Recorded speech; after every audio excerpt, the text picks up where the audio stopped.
Buenas tardes, YouTube. Welcome to my channel, Better Monday Fasting. Today I'll be talking about how fasting helps us with the macro decisions, guides us through life, and how it allowed me to escape the West, So before getting started, nothing I share in this video is medical advice. So do your own research and consult a professional before making decisions on your health. So fasting and macro decisions, and how fasting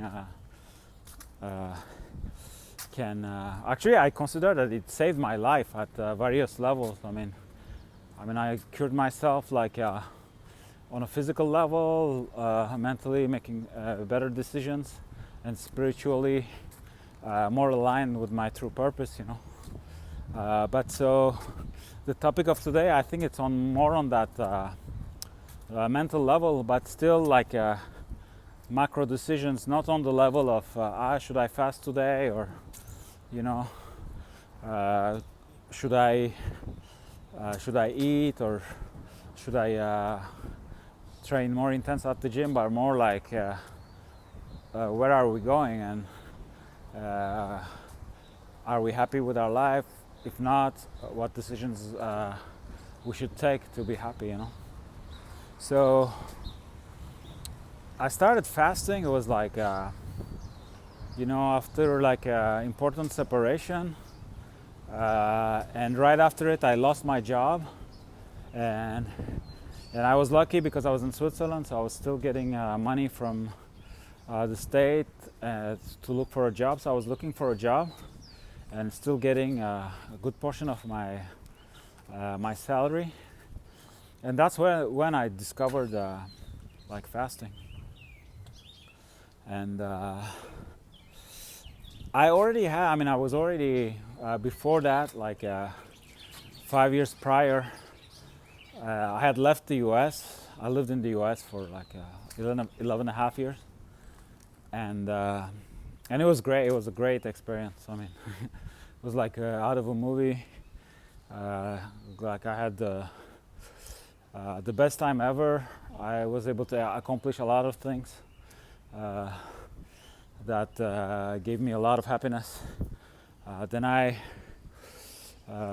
went back to Switzerland, and even though logically, everything worked out as planned, it's just that I took a mental decision, and it worked. I find the job.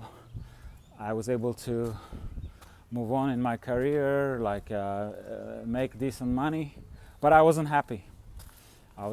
So even before starting fasting, I'll be missing a lot, San Diego, and I will consider that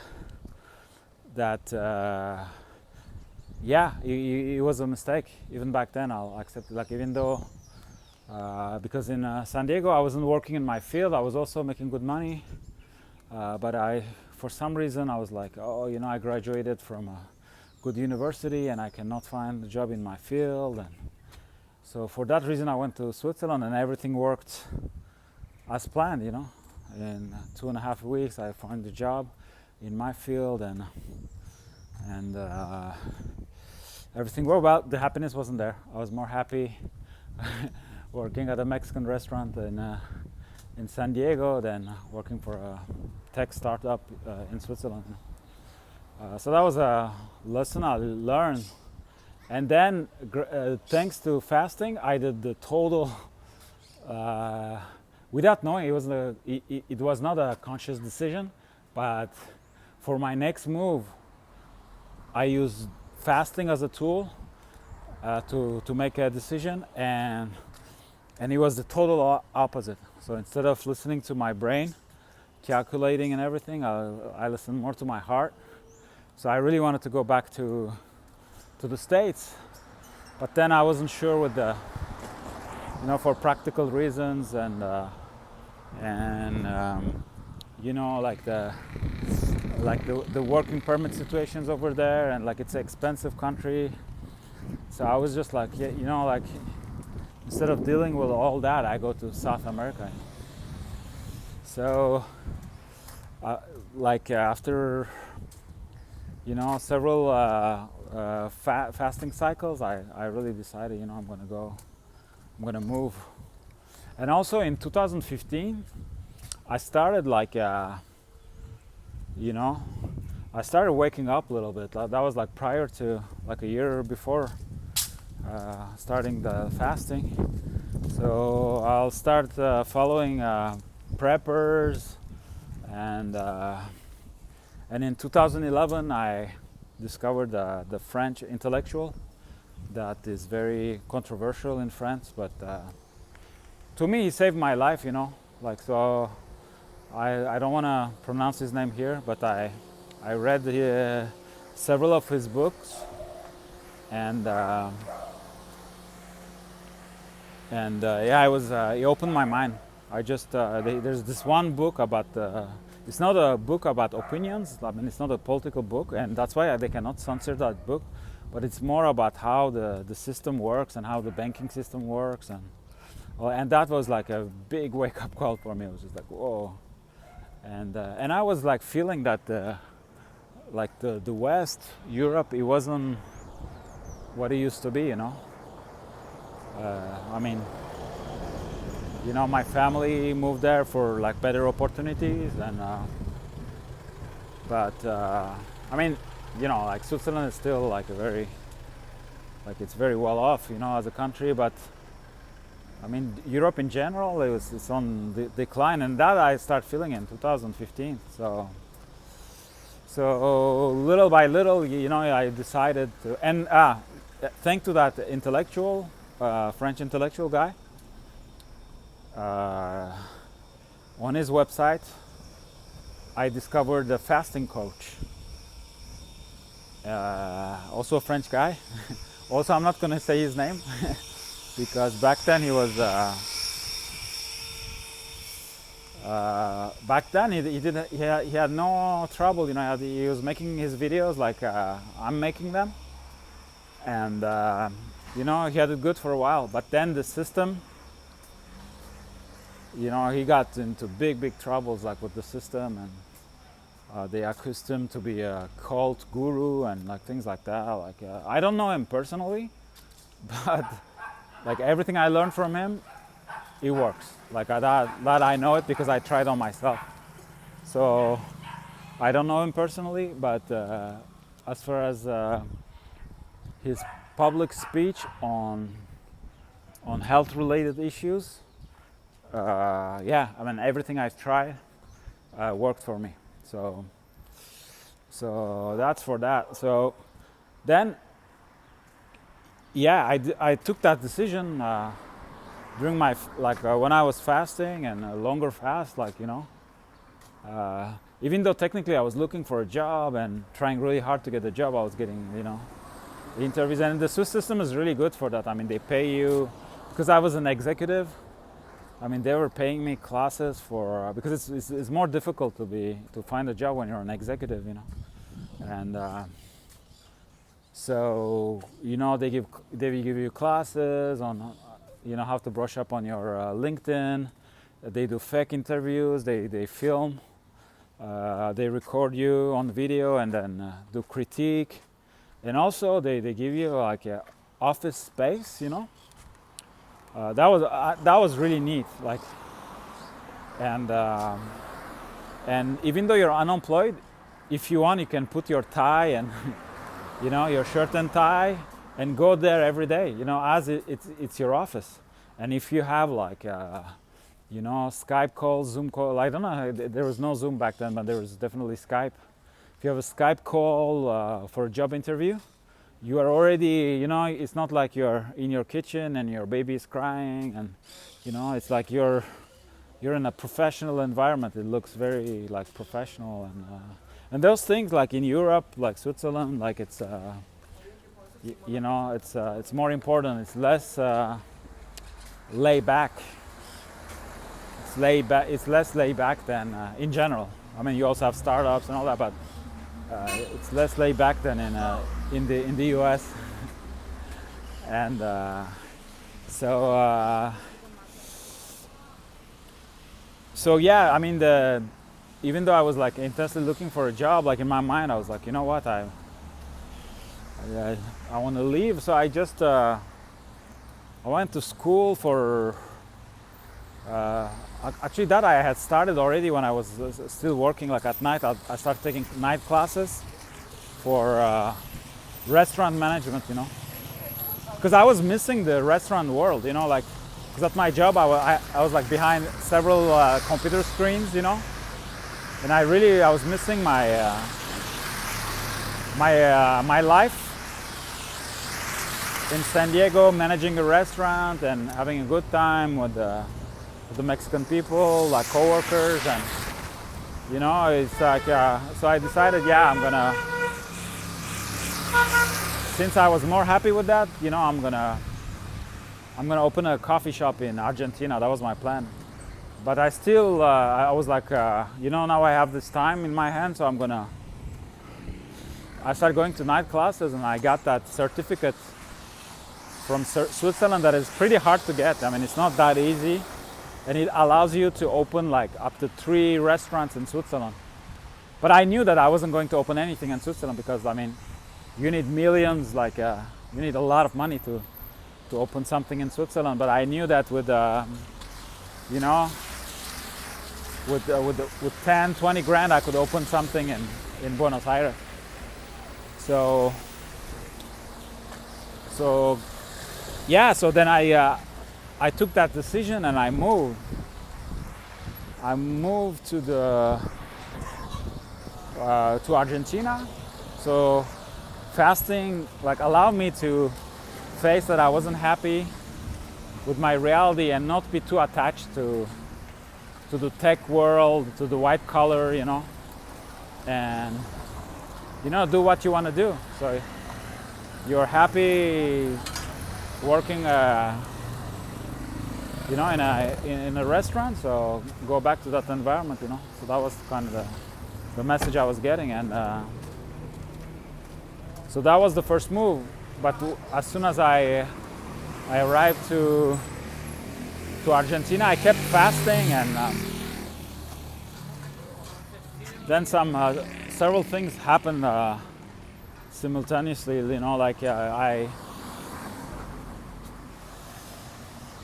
Since I was fasting, a lot of things were changing. Like my goals, like I was thinking, and I started genuinely quitting coffee. I didn't like it that much. I didn't need it that much. Because I had started juicing, and so the first 6 months I was in Argentina, I was still like gung-ho with the coffee shop project, I was looking, I mean, that's why like I know Buenos Aires pretty well, because I will go in all these neighborhoods and count the foot traffic, and try to develop strategies. I was like, should I be like in a hipster neighborhood, or should I go like in a neighborhood where they don't have third wave coffee, and be the only one in a neighborhood that is not that hipster, and maybe the rents are lower. So my project was I wanted to open a coffee shop without using any animal milk. And it's not political or anything. It's just that I like the veggie milks, and almond milk and cashew milk, all those things, coconut milk. So I just wanted to do something different. And so for the first 6 months, I was like, I had my budget. I was like, I will meet like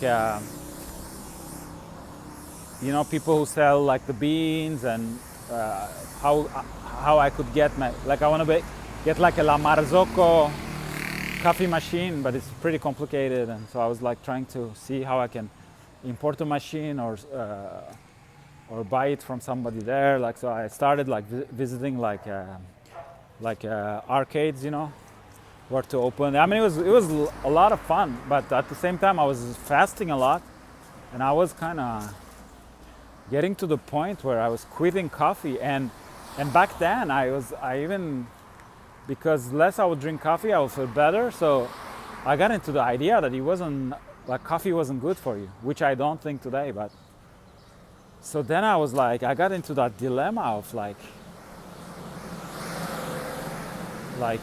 how can I sell something that I'm not convinced, you know? Because before that, coffee was, after music, my second passion in life. So I was really convinced, and I wanted to do something different, and third wave, and I was feeling like the new me wasn't aligned with that project anymore. So I took a big decision, and after like 6 months, I decided to quit the coffee shop project. So I started looking into what can I do. Like then I was thinking, maybe I should. Even back then, I had a little bit the dream of like, you know, traveling up from Argentina to Mexico, and then maybe, because I was still back then like I was still missing the U.S. And I was like, who knows, maybe, you know, I'll cross the border, you know, one way or another, like, and go back to San Diego. That was kind of like the romantic idea I had. And then, so in order to have my paperwork in Argentina, I was going to school, but then they raised the school prices. Like, I was going to a private school for gastronomy. They raised the prices like 100%. And like first, from somebody coming from Switzerland, it was something like I was paying something like $250. So at first it wasn't like something, you know, like it was still an investment, but like I didn't see it back then when I made the decision to go to that school. I was like, you know, better go to a private school that is teaching what I want to do, then go to a public school. And the public school was really far away from where I wanted to open the coffee shop, because I had to do everything at the same time. Because going to school allowed me to have a resident permit, and as opposed to the US, in Argentina, with that permit you can do business. It's like a green card, you know. It's already like you can, but to maintain it you have to still go to school. So I had to so the plan was to go to school full time, you know, open a coffee shop. And I wanted to be I couldn't afford like an employee at first. So I had to do everything by myself, like go to school full time, and be a barista full time, be a business owner full time. Yeah, it was a little bit, I mean, I could have done it, but my reference was more like my busy schedule when I was getting quite some things done in the US.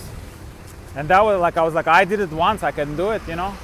Because I used to, you know, work in coffee shops, go to school, have a band with 3 practices a week and tour. And so I was like, oh yeah, I can pull that off. But the thing is, like, you know, Buenos Aires is not San Diego. That's the, I mean, you have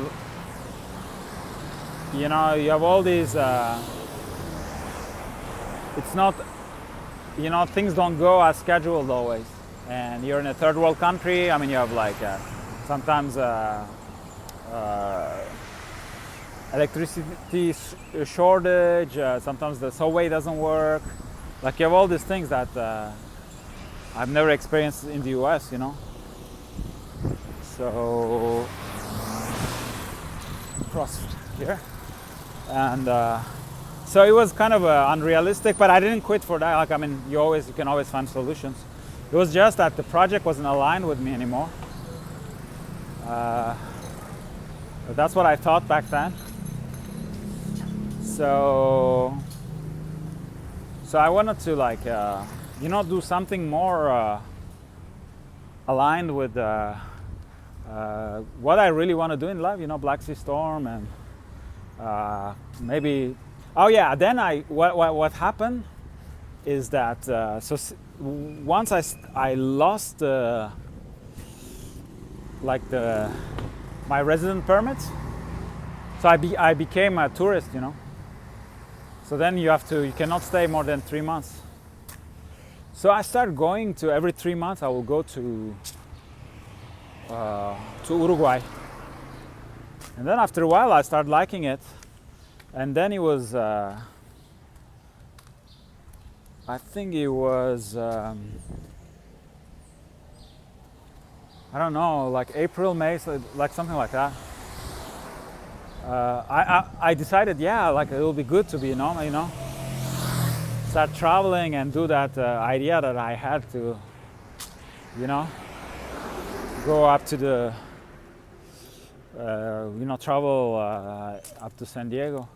And just at that time, I find, once I was, there was this organic grocery store, and the owner used to be in Belgrano. Belgrano, that's where like the whole, you know, in the 70s, the whole movement, Argentinian rock, started, you know. And, you know, with the, like Pescado Rabioso and all those guys. And then later on, those bands that gave inspiration to people like Cerati and, you know, Soda Stereo and all that. And if you listen to Pescado Rabioso, you're gonna see where the inspiration of Soda Stereo comes from. You know? It's very obvious. And the owner of that grocery store, or the father of the owner, because the owner had like pretty much my age, but the father was like older generation. He was a recording engineer, and he recorded with all those guys, you know, back in the day, all analog, and even the sister of Cerati will shop at that store. So like it was this amazing experience, you know, being in a rock and roll historic place and having like somehow being connected socially, indirectly, but to that scene.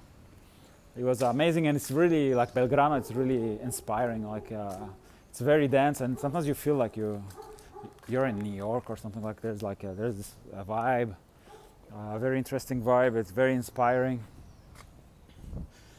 And there was a guy like working there, and somehow, because I put my shirts Black Sea Storm, one day I come to the store and like he puts my band on, Black Sea Storm, and he was like, you know what, this is great, like we should get together sometimes, and he's like, I know a bass player. Like he's like, what do you play? I was like, oh, I can play bass or guitar. And he's like, oh yeah, I know a bass player, so maybe we can jam someday. So we started jamming. It was a lot of fun.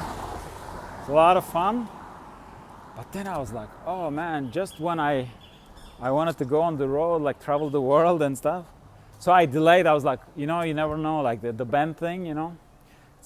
It's something that I value the most in life.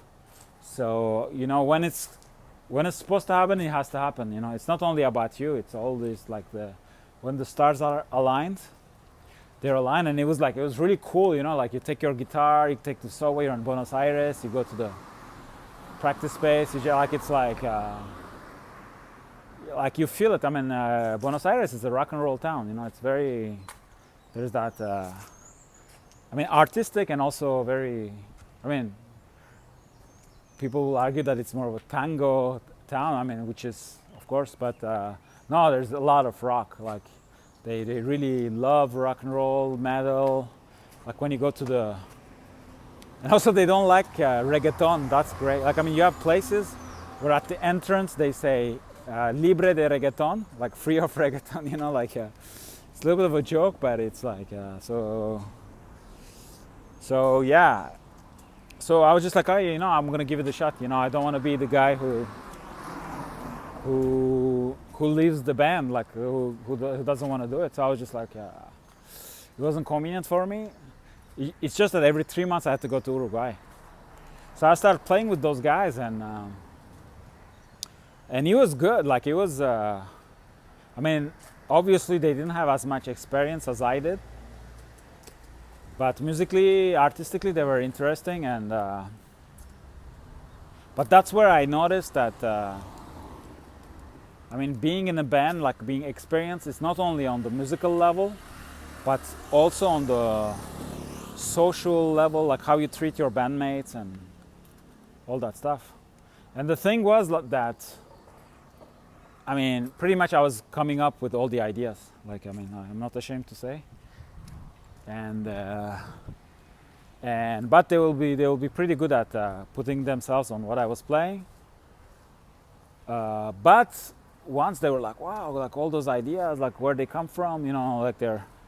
And I told them, like, I wanted to be inclusive, and I wanted them to like identify with the band. So I was like, wow, you know what? I mean, we did it together, you know, like, and it.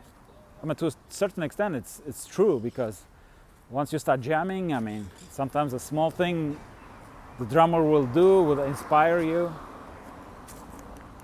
And but then they took it as, oh, we are doing, like, I am doing this, you know, like, kind of. And one day the drummer, I think he had used some substance, and he was a little bit drunk. And he started getting annoyed that I was kind of writing everything, you know. Like, but I had way more experience. Like, that's the thing. I mean, they had it's probably their first or second band. I mean, they had played with other people, you know, accompanying like musicians, but like it was obvious to me that like they didn't have that, like, as much band experience. And one day he was like, oh, like he was a little bit drunk. Like, he's like, you know, I want to write too. Like, I'm the mastermind behind this project because I'm the one who got all the phone numbers, and I'm the one who put the band together. So I need to be directing all this, you know.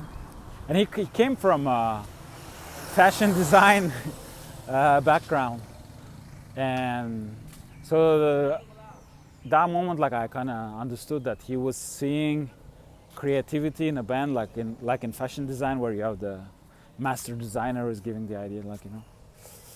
And that's totally not the dynamic I wanted to go in. So he even, like, at one point he was like physically aggressive, you know. He stopped my strings I was playing, and he was like, oh yeah, now I need to write songs. And I'm like, dude, you're a drummer, you know. And so I told him, so he understands, you know. Like, I gave a soccer analogy, you know. I said, you know what, you know, you cannot go on a soccer field and be like, oh, I'm Leo Messi and you have to listen to me, you know. I mean, how did Leo Messi become a leader? It's because he solves problems on the field, you know. And after a while, people see him play and they see that he can solve problems that they can't. So then they respect him, and they know their status, kind of, you know, and they're proud to be a teammate of him. And it's like, so that leadership, like, it comes. I mean, it can come a little bit with your personality. I'm not saying that. I mean, some people they're born leaders, but in a rock band, in order to be like in that position, and you got to be creative. You got to be, you know, you got to have some stuff. And even if you have it, you know, you don't want to be too cocky, because if you're too cocky, then, you know, like, then if it feels too much like you're doing everything, then the other bandmates, it can take the motivation away from them, you know. So that all that stuff you learn, like, throughout time, like, and my thing is, like, I mean, it doesn't matter if on one song I participated like 10%, in another song 90%. Like, it doesn't matter. What matters is, like, that we make it happen as a band, you know, and then it's all equal. Because if you're not fine with that, then, you know, nowadays you can have a solo project. It's very easy, you know, or be a composer or something. But if you're in a band, I think we shouldn't be too attached to who's doing what. I mean, what's important is the band chemistry. I'm not even talking about composition, like how, when you play, how do you, like the bass gets with the drums and all that, like all that chemistry, getting good at that. Because if you're good at that, then everything you play will sound good, pretty much. So then we got like, they weren't happy, like they, and then one day they called me, they're like, oh no, we're gonna go with another band, they needed a rhythm section, so they kind of kicked me out of the band. I don't know, like they just had like better options to play. But that's where I learned, like, I mean, playing in a band, I mean, there's all these layers of, it's not just writing songs, playing, being in the pocket. There's this whole like social aspect, because it's like a marriage, It's more complicated than a marriage, because you have 3-4 people, so you have all these like cross relationships, and the thing is, like, the most important skill is to survive, and to survive you need to get along.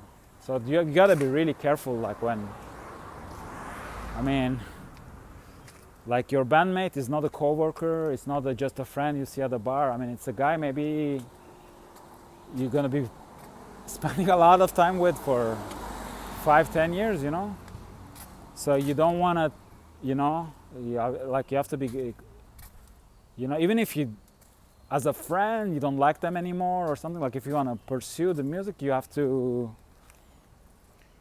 has to work. Like, it's just like a marriage. So then you have to approach it that way. Like, you don't want to be,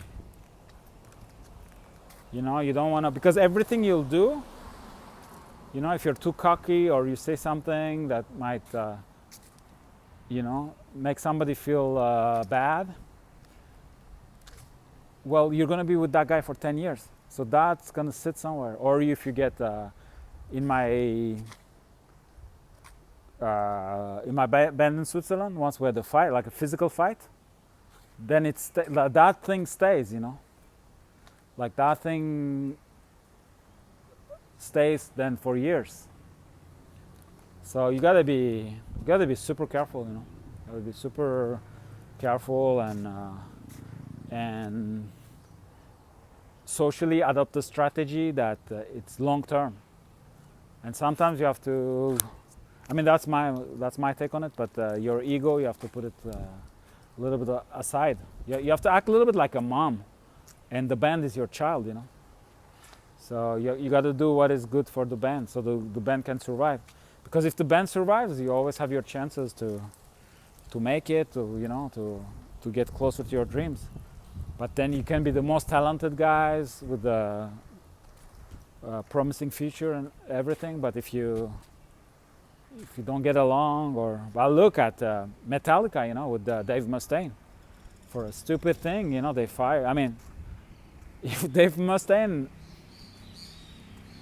had stayed in that band, I mean, I'm glad that he didn't, because I think I like Megadeth better. But I love both bands, but I think Megadeth is far more interesting, and the lineup of the 90s, with Friedman and Nick Menza, that lineup, I mean, come on. And you have, I mean, you just, I think like Cliff Burton is, I think Cliff Burton will be probably the only one that can compete. But the other guys, I'm sorry. Even though the Metallica guys, I mean, James Hetfield is amazing, like rhythm guitarist and riff creator, and like the vocals and lyric, like he's the main guy in that band. And then Lars, I mean, a lot of drummers, they don't like Lars, and they might be right. I mean, he might not be a good drummer, but what I love about him is that, like, the things like he come up with, like the feel, like he's so musical, So he definitely has a role, like in the making those songs, like so they sound like hits, like they're memorable.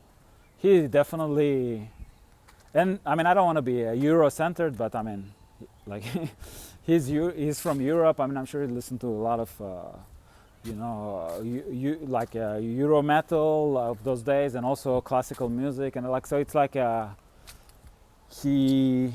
that's how I see him a little bit, like almost like in classical music, I mean, rhythm is not that important, but then he will accentuate like the melody, like, and he really has that, like he really has that thing, like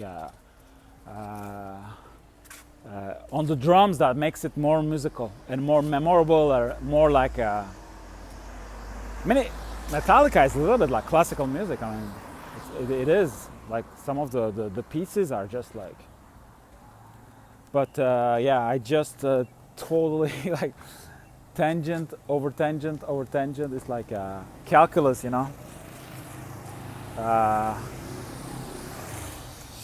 so yeah, so this video was about like making macro decisions, and how fasting helped me making those macro decisions. And so the thing is like, then I eventually, what happened is like I started that, I did like 2 9-day fasts, and then I wanted to go for a 12-day fast that happened to be 10 days. And on that fast, once I got really like advanced, I had this call that I should become a nomad. And that was, I think, before the band thing, like because I was fasting and I was feeling really like sometimes when you fast, it's like you have like those healing crises, and you feel a little bit like you have a little bit of anxiety. And the city, Buenos Aires is a busy city, so like everything starts being amplified sometimes, like the cars, the noise. So sometimes I will feel not anxiety, but overwhelmed, like too much information.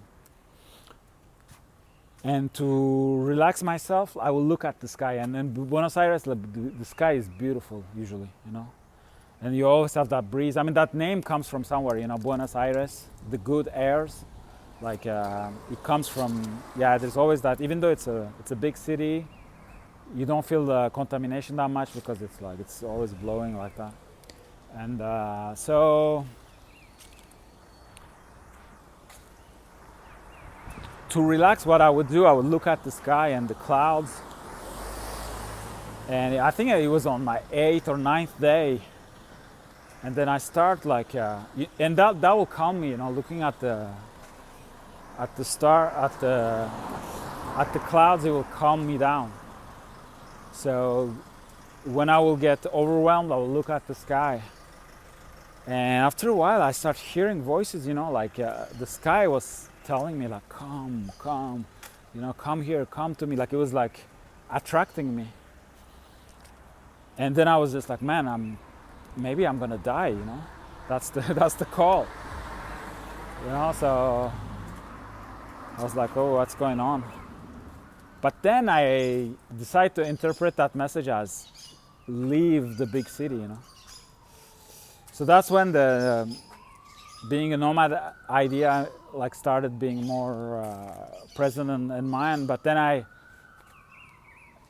as I was ready to leave Buenos Aires, met that band, and then started playing with them, and then it didn't work out.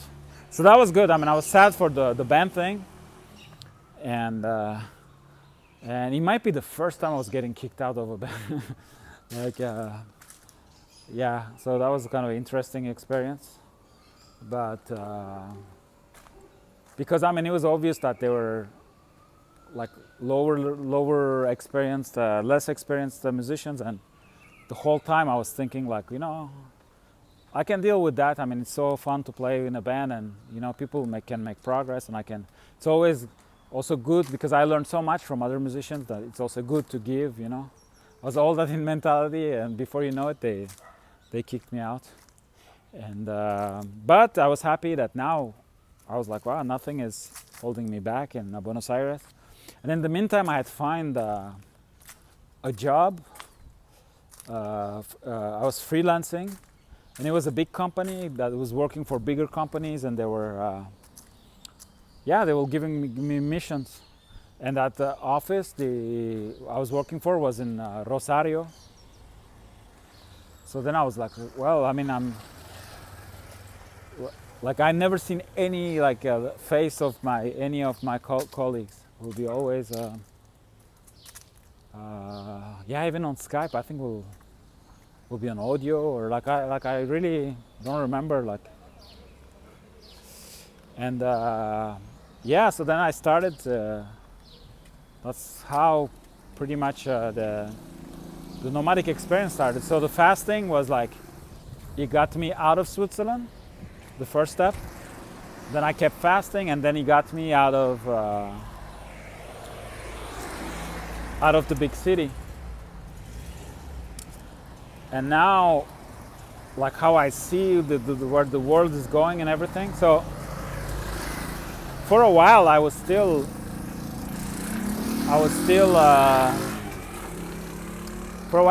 in the, I was still missing San Diego, and I had dreamed to maybe to go back and everything. But then I started the nomadic life and everything. So I came to Mexico. I was in Yucatan. Then started traveling there and stuff. And then along the way, I was just like, yeah, Mexico killed the American dream for me. Like I was just like, that was the first time I was just like, you know what? I mean, maybe because I had lived like all these years with the feeling of missing out, Now I was always thinking like, what my life could have been if I'd stayed in San Diego and all that. And at one point in Mexico, I was just like, you know what? Maybe you're better off on this side of the border, And now more. So that was in 2018, and more the time advances. Like every year, I will still do the green card lottery, I will participate. I was like, that would be great. Like if I can get a green card, and then I'll go back. But then how things like start changing in the U.S. and in California, because when I was in California, it was great, and also I was different, like politically and everything, But then he went really, from what I hear, he went really woke, And I changed. Like I'm not like this. I mean, yeah, like for me, it doesn't sound right. Like the whole movement, like so yeah, like even if I had the opportunity to go back, it might not be the San Diego I left, because one, it changed, and also I changed. So yeah, it was good while I was there. So I started like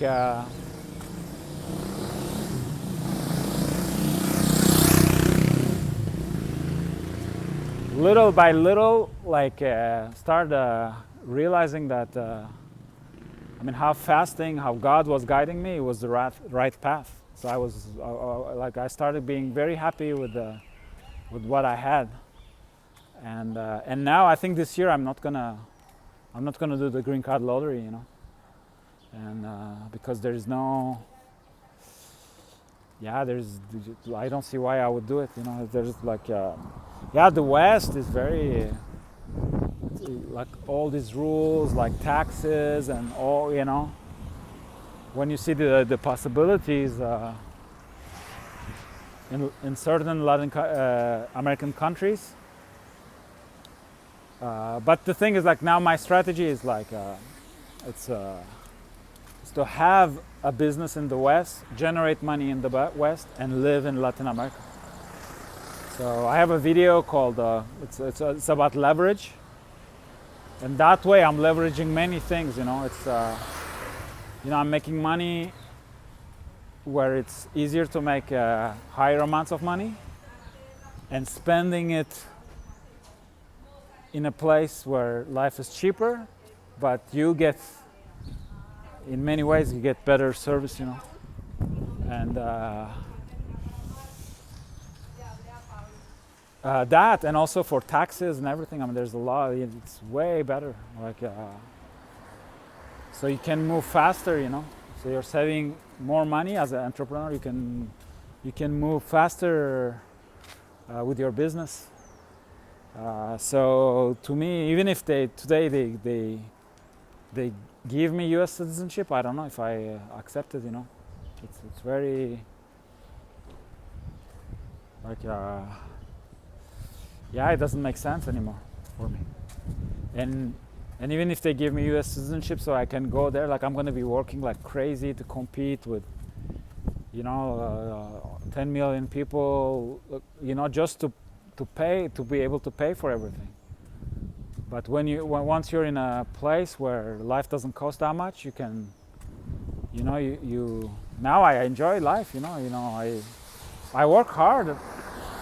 I work a good amount of hours, but I don't feel like I'm running everywhere. And also, like, I included like everything I do for my health, like I see it as work. So yeah, I have a good schedule, like 3 working sessions, 2 music sessions, and 3 health sessions, and 1 meal a day, and twice a week I skip that meal, which gives me a lot of time. And this week I'm going to do 3 times, I think. I talked about it in the previous video, like I had this call, like where on Monday I skipped my meal. So I think this week is going to be Monday, Wednesday, and Saturday I won't be eating. So I'll have only 4 meals the entire week. And let's see how it goes. I mean, it was great on Monday. It liberated so much time. Because the thing is, like, it liberates on the day you don't eat. So you don't have to cook, you don't have to do all those things. And then since you haven't eaten, you recoup better. You wake up earlier, like more energized. And then until you eat, you're full of energy and productive. So it's like, it's great. It's a great tool. But of course, everything has its limits. I mean, I can't be doing it every day and not eat anymore, But it's great. So like now I want to see how, if I do the three times a week, skipping my OMAD this week, I will try to repeat it. And maybe I'll try that fasting pattern that it's very difficult. One of the most difficult is the most straightforward, but most difficult is the 1-1. So one day you eat, one day you don't eat. One day you eat, one day you don't eat. And that one seems easy, but it's difficult because when you're going into fasting, your body has to adapt. And when you come out of fasting, your body has to adapt. So if you do 1-1-1-1-1-1, you're always, the body's always adapting, So for that reason, I've done it in the past, but I've never done it more than, total like maybe 5 days of meal skipping, So it will be like a 10-day. So yeah, so maybe I'll go on that. But what I don't like about that pattern is like it changes your, because a week is 7 days, and this is like a base 2 pattern. So then it changes, like you won't be fasting on the same days, and so that's a little bit the problem. But it's another rhythm. It's something else to experiment. But sometimes, like right now, I like what I like for, like on Saturdays, I'm not eating, but on that day I get a 2-hour massage, and on Sundays I don't go to the gym. And later in Sundays, like I break my fast. So it's a nice. There are certain days that are like different. They have different feels. And with my past fasting pattern, like it matches well those patterns. Like, but so if you do 1-1-1-1, it's going to change all the time. But that's also because then it's going to repeat. It's a different type of repetition. That's why I love like fasting patterns, because it's very much like composed measures in music. It's all one starts the odd time signatures. odd time signatures. It it creates another order, So yeah, I mean, this video I went a lot on tangents. Maybe I do a second portion of that video, because it's a very important topic. Because fasting, of course, it's going to make your everyday better, and you're going to be more energized and be productive and stuff. But it's also becomes like this master compass that is guiding you through life. And because those decisions are major. Once you decide, you're in Switzerland. I mean, I had, while I was still working, I had a really good salary, and you live in the richest country in the world. Like, it's a lot of people in the world will die to have like a situation like that. So to have the courage to be like, no, this is not what makes me happy. This other thing makes me happy. That's all thanks to fasting. And if that and if you mess up that decision, it's going to have a lot of consequences for the upcoming years, in your life. But if you nail it, if you make a good decision on those big decisions, I mean, then it's like, now my 40s, like I was like 41 when I left Switzerland. Now I'm thinking maybe my 40s are going to be better than my 30s. My 20s were great. 30s until like I think 34, 35, it was also really good. But my 40s, I mean, I was not expecting like a renaissance, doing all this crazy stuff, seeing all, traveling the world, like having solo shows and meeting people, like learning languages. I mean, it's great. Like it's still like, it feels like it's still going, So it's really important. And then that whole thing that I was kind of perceiving, like the West is kind of dying. So with fasting, like I was able to feel that on another level, and make decisions. Because back then, I mean, I had when I first moved here, a little bit from my family, but also from friends and stuff, I was getting the vibe that, why you moved to somewhere, poorer, like as if I had moved somewhere that it's less. And now with time, how the things geopolitically are changing, the wars and all that, all of a sudden, like where I am, my situation is becoming more sexy. At least for me, like I see it that way. Like, today, they give me $1 million to live in London. Like, no way. They give me $2 million to live in Paris. No way. Like, I just don't like. Yeah, for me, those places are over. It's so it's interesting. And once again, it makes fasting all that important, all that important, all that magical and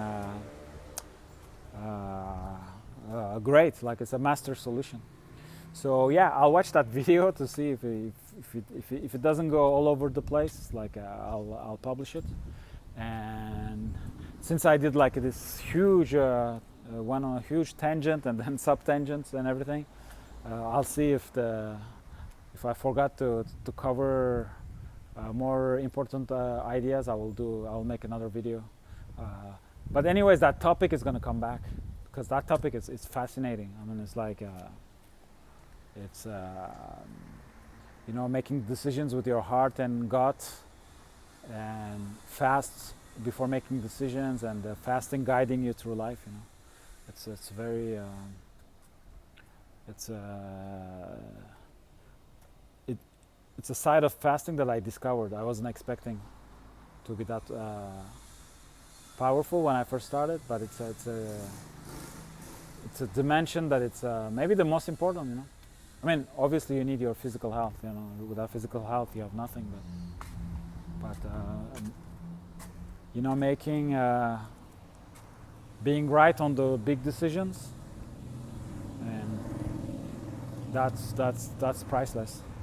Thank you for watching, and hopefully I'll see you in another video. Thanks.